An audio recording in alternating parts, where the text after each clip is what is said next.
Good morning to all of you students. Securities market operation, जिसमें कि आपका second unit का टॉपिक चल रहा है main provisions of SCRA 1956 relating to stock exchange, जिसमें कि आपके डिफरेंट सेक्शंस है, डिफरेंट रूल्स एंड रेगुलेशंस हैं रिलेटेड टू स्टॉक एक्सचेंज, जो कि हम लोग लास्ट की बहुत सारे क्लासेस में डिस्कस कर चुके हैं। और लास्ट क्लास में हम लोगों ने डिस्कस किया है सेक्शन 9 के रिमेनिंग पॉइंट्स एंड सेक्शन 10, और आज की प्रेजेंट क्लास में हम लोग डिस्कस करेंगे सेक्शन 11 एंड सेक्शन 12। ओके, जो कि ये आपका सेक्शन 11 एंड सेक्शन 12 ये दोनों आपका लास्ट सेक्शन है relating to stock exchange provisions of SCRA 1956। तो आज की प्रेजेंट क्लास में ये आपका टॉपिक कंप्लीट हो जाएगा, क्योंकि अब हम इसमें सिर्फ 2 ही सेक्शन आपके रिमेनिंग रह गए हैं, जो कि आज की प्रेजेंट क्लास में हम लोग डिस्कस करेंगे। Okay students, so let's start the class. सबसे पहले हम लोग सेक्शन 11 डिस्कस करते हैं। क्या है सेक्शन 11 का? आपका मेन हेडिंग है power to supersede the governing body of a recognised stock exchange. तो इसमें गवर्निंग बॉडी है जो रिकॉग्नाइज्ड स्टॉक एक्सचेंज की, मीन्स गवर्निंग बॉडी जो कि आपकी सेबी और ये है सेंट्रल गवर्नमेंट। तो इनको क्या पावर है कि वो पावर है कि वो रिकॉग्नाइज्ड स्टॉक एक्सचेंज की गवर्निंग बॉडी को मीन्स सुपरसीड मीन्स अधिक्रमित कर ले या फिर उसे कट आउट कर दे। So let's start the section 11। क्या है, चलिए स्टडी करते हैं।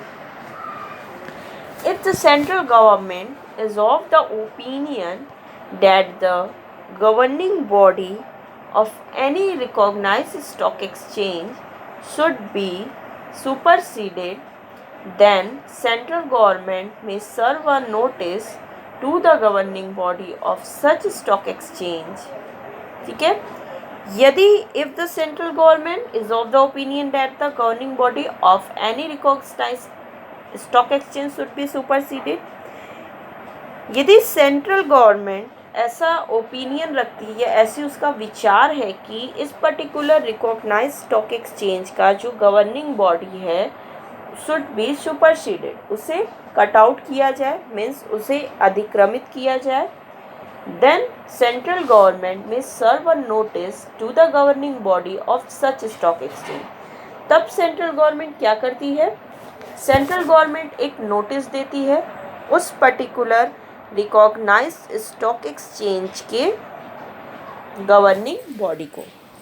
ठीक है, एक नोटिस सेंट्रल गवर्नमेंट प्रिपेयर करती है इससे रिलेटेड, एंड उसे जो भी उस पर्टिकुलर रिकॉग्नाइज्ड स्टॉक एक्सचेंज है जिसका कि सेंट्रल गवर्नमेंट केंद्र सरकार जिसका अधिक्रमित करना चाहती है पावर, उसे एक नोटिस बना करके वो उसे भेज देती है। And may appoint any person or persons to exercise and perform all the powers and duties of the governing body to act as the chairman and vice chairman thereof। देखिए, इससे रिलेटेड मैंने बताया कि सेंट्रल गवर्नमेंट पहले एक notice prepare करती है और उस नोटिस को प्रिपेयर करके वो स्टॉक एक्सचेंज को सेंड कर देती है। देन उसके बाद सेंट्रल गवर्नमेंट क्या करती है? May appoint any person or persons to exercise and perform all the powers and duties of the governing body to act as the chairman and vice chairman thereof। फिर central government क्या करती है कि किसी भी व्यक्ति जो कि सेंट्रल गवर्नमेंट के ओपिनियन में सही होता है उस पर्टिकुलर पर्सन को सेंट्रल गवर्नमेंट अपॉइंट करती है, जो कि स्टॉक एक्सचेंज का जो गवर्निंग बॉडी है उसको गवर्निंग बॉडी में यहाँ पे स्टॉक एक्सचेंज के आएंगे आपके चेयरमैन एंड उसके जो भी वाइस चेयरमैन होते हैं। तो उस पर्टिकुलर रिकॉग्नाइज्ड स्टॉक एक्सचेंज के जो भी चेयरमैन है, जो भी वाइस चेयरमैन है, उनको रिप्लेस करेगी और रिप्लेस करके उनके जगह पर एक अपना पर्सन अपॉइंट करेगी जो कि उस पर्टिकुलर गवर्निंग बॉडी के जितने भी पावर्स हैं, जितनी भी ड्यूटीज़ है, वो पर्टिकुलर पर्सन जो कि सेंट्रल गवर्नमेंट की तरफ से अपॉइंट किया गया है वो सारा फंक्शन उसका करने लगेगा। फिर से एक बार देख लीजिए, सेक्शन 11 में ये कहा गया है कि यदि सेंट्रल गवर्नमेंट ऐसा चाहती है या फिर ऐसी उसकी राय है कि उसे लगता है कि इस पर्टिकुलर रिकॉग्नाइज्ड स्टॉक एक्सचेंज का जो गवर्निंग बॉडी है उसे अधिकृत किया जाए, ठीक है, तो सेंट्रल गवर्नमेंट इससे रिलेटेड एक नोटिस प्रिपेयर करती है रिटर्न में, जो कि वो उस स्टॉक एक्सचेंज को भेज देती है। एंड देन उस स्टॉक एक्सचेंज की गवर्निंग बॉडी में, जो कि गवर्निंग बॉडी होते हैं उस स्टॉक एक्सचेंज के चेयरमैन एंड वाइस चेयरमैन, उनको उनके पद से हटाकर वहाँ पर सेंट्रल गवर्नमेंट अपने तरफ के मीन्स अपने पास से कोई आदमी या कोई पर्सन जिसे कि सेंट्रल गवर्नमेंट को लगता है कि ये सही है उसे अपॉइंट करती है, और वो पर्सन प्रीवियस चेयरमैन और वाइस चेयरमैन की जितने भी पावर्स एंड ड्यूटीज़ हैं वो रोल वो प्ले करने लगते हैं। क्लियर हुआ कि सेक्शन 11 क्या है? सेक्शन 11 में बस इतना ही है। नेक्स्ट आ जाइए, नेक्स्ट आपका है सेक्शन 12। ओके, नेक्स्ट सेक्शन है सेक्शन 12 जो कि आपका SCRA 1956 relating to stock exchange का लास्ट सेक्शन है। तो सेक्शन 12 में क्या कहा गया है? Power to suspend business of recognised stock exchange means section 12 जो आपका है वो सेक्शन 12 इससे रिलेटेड है कि सेंट्रल गवर्नमेंट या सेबी को पावर है कि वो किसी भी रिकॉग्नाइज्ड स्टॉक एक्सचेंज का एनी टाइम कभी भी जबकि उनको ऐसा लगे तो वो उनके बिजनेस को सस्पेंड कर सकते हैं, ठीक है। तो इसमें क्या रूल्स हैं, चलिए स्टार्ट करते हैं। ये आपका सेक्शन 12 इससे ही रिलेटेड है कि पर्टिकुलर स्टॉक एक्सचेंज का जो भी बिजनेस है अगर सेंट्रल गवर्नमेंट करना चाहती है तो सेंट्रल गवर्नमेंट को थ्रू SCRA 1956 ये पावर है सेंट्रल गवर्नमेंट और सेबी को कि वो जब भी चाहे तो वो किसी भी स्टॉक एक्सचेंज के बिजनेस को सस्पेंड कर सकती है। ओके, क्लियर है? So let's start the section 12. If the central government opinions that an emergency has arisen and for the purpose of meeting the emergency, the central government considers it expedient so to do, it may by notification in the official gazette direct or recognized stock exchange to suspend such of its business for a period not exceeding 7 days and subject to the conditions as may be specified in the notification. तो if the central government opinions that, यदि central government को ऐसा लगता है, ये central government का ऐसा opinion है कि स्टॉक मार्केट या सिक्योरिटीज़ मार्केट में पर्टिकुलर कोई ऐसी इमरजेंसी, कोई आपातकालीन घटना एराइज हो गई है, मीन्स कोई आपातकालीन घटना घट गई है एंड उस इमरजेंसी को फेस करने के लिए, उनको रिजॉल्व करने के लिए, मीन्स उसका समाधान करने के लिए सेंट्रल गवर्नमेंट जल्द से जल्द उस इमरजेंसी का रिजॉल्व करना चाहती है तो by notification in the official gazette, तो वो अपने ऑफिशियल गैजेट में एक नोटिफिकेशन पब्लिश करती है। ओके, उस नोटिफिकेशन के थ्रू वो रिकॉग्नाइज्ड स्टॉक एक्सचेंज को डायरेक्ट करती है, मीन्स उसे ये निर्देश देती है कि कि उस पर्टिकुलर स्टॉक एक्सचेंज का जो बिजनेस है वो सस्पेंड किया जाता है for a period not exceeding 7 days. हाँ, एक चीज़ ध्यान लिखिए कि फॉर अ पीरियड, ये जब भी सस्पेंड करेगी सेंट्रल गवर्नमेंट पावर तो वो 7 दिन के लिए ही बस कर सकती है। मीन्स जब भी किसी भी रिकॉग्नाइज स्टॉक एक्सचेंज का बिजनेस सस्पेंड होगा तो वो मोर देन 7 डेज मीन्स 7 दिन से ज़्यादा नहीं हो सकता। तो इसके लिए सेंट्रल गवर्नमेंट अपने ऑफिशियल गैजेट में एक नोटिफिकेशन पब्लिश करती है जिसमें कि वो उस रिकॉग्नाइज स्टॉक एक्सचेंज को डायरेक्ट करती है, उसे निर्देश देती है कि आपका बिजनेस जो है वो फॉर अ पीरियड इस 7 दिन के लिए सस्पेंड किया गया है। एंड जो भी क्या कंडीशंस होंगे इसमें, ये सारे नोटिफिकेशन में सेंट्रल गवर्नमेंट को अपने नोटिफिकेशन में सारे कंडीशंस, नियम एवं शर्तें सब मेंशन करनी होती है। सेंट्रल गवर्नमेंट में also extend the period of notification if it is so considered in the interest of trade और पब्लिक इंटरेस्ट। एक चीज़ और इसमें ध्यान दीजिए कि सेंट्रल गवर्नमेंट को अगर ऐसा लगता है कि इस पर्टिकुलर पीरियड जो कि इसने 7 डेज से ज़्यादा डिसाइड नहीं की थी, अगर सेंट्रल गवर्नमेंट को ऐसा अब लगता है कि इस पीरियड को एक्सटेंड किया जाना चाहिए, मीन्स ये जो 7 दिन से ज़्यादा वो सस्पेंड की थी स्टॉक एक्सचेंज का बिजनेस, वो पीरियड उसको ज़्यादा दिन के लिए सस्पेंड करना है स्टॉक एक्सचेंज का बिजनेस, तो जिससे कि पब्लिक, जो कि पब्लिक के इंटरेस्ट में हो और ट्रेड के इंटरेस्ट में, तो सेंट्रल गवर्नमेंट इस पर्टिकुलर पीरियड को एक्सटेंड भी कर सकती है। मीन्स जो भी आपका SCRA 1956 है वो ये पावर देता है सेंट्रल गवर्नमेंट को कि यदि सेंट्रल गवर्नमेंट को ऐसा लगता है कि ये ट्रेड और सार्वजनिक हित के फेवर में है कि इस पीरियड को बढ़ाना चाहिए, तो वो ईज़िली इस 7 डेज़ के पीरियड को एक्सटेंड कर सकती है। क्लियर है? ये था आपका सेक्शन 12। अब देखिए सेक्शन 12 में आपका एक पार्ट और है जो कि सेक्शन 12A है, आप स्क्रीन पर देख सकते हो। सेक्शन 12 को 2 पार्ट में डिवाइड किया गया है, एक है आपका सेक्शन 12 और अदर है सेक्शन 12A। तो सेक्शन 12 में क्या है ये आप लोगों ने डिस्कस कर लिया।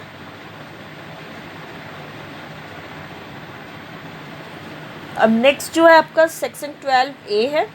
अब हम लोग ये स्टार्ट करते हैं कि सेक्शन 12A में क्या प्रोविजंस है SCRA के related to stock exchange.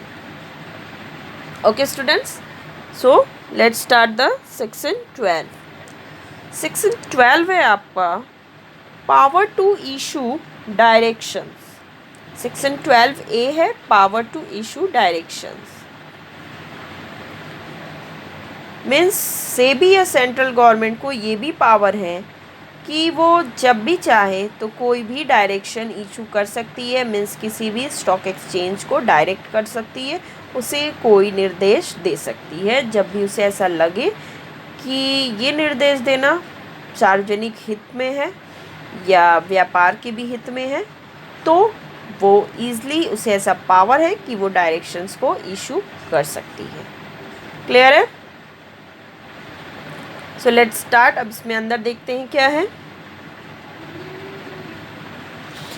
If after making or causing to be made an inquiry SEBI is satisfied that it is necessary in the interest of the investors or orderly development of securities market or to prevent the affairs of any recognized stock exchange or clearing corporation or such other agency or person providing trading or clearing or settlement facility in respect of securities being conducted in a manner detrimental to the interest of investors or securities market or to secure the proper management of any such stock exchange or clearing corporation or agency or person, it may issue such directions.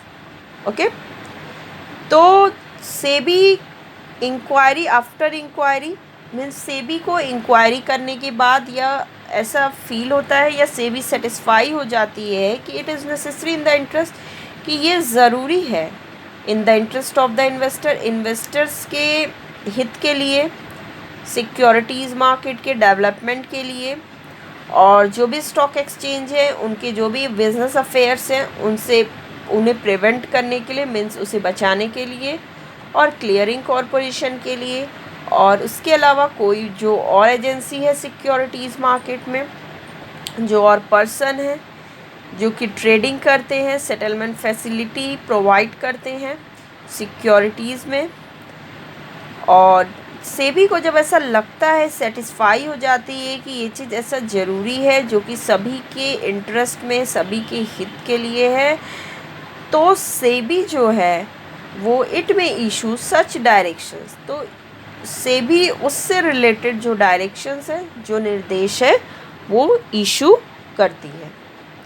ठीक है, फिर से एक बार देखिए कि यदि सेबी जब भी स्टॉक मार्केट का इंक्वायरी करने के बाद सेबी को ऐसा फील होता है, ये सेटिस्फाई हो जाती है कि इट इज़ नेसेसरी, ये बहुत ज़रूरी है इन्वेस्टर के हित के लिए, स्टॉक मार्केट के डेवलपमेंट के लिए, और रिकॉग्नाइज स्टॉक एक्सचेंज के बिजनेस के अफेयर्स के लिए, क्लियरिंग कॉरपोरेशन के लिए, और जितनी भी स्टॉक मार्केट में एजेंसी हैं, पर्सन हैं, उन सब के हित के लिए, जो कि सिक्योरिटी में ट्रेडिंग और सेटलमेंट करते हैं, उन सब के हित के लिए यदि ये ज़रूरी है, ये आवश्यक है, तो सेबी उस पर्टिकुलर जो भी जिससे रिलेटेड उसे लगता है कि ये डायरेक्शन इशू करना चाहिए, तो सेबी उससे रिलेटेड डायरेक्शन या निर्देश जारी करती है।